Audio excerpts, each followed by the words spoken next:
હેડમાંથી આવતી મધુવંતી નદી અને માધવપુર દરિયો, અરબી સમુદ્રનું મિલન, સંગમ સ્થાન.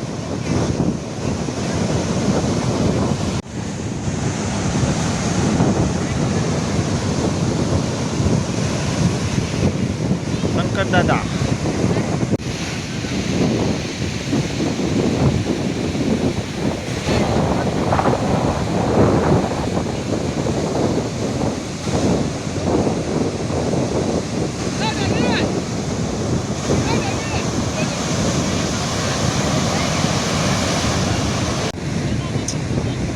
ચાલીસ ઇંચ જેવો વરસાદ પડતા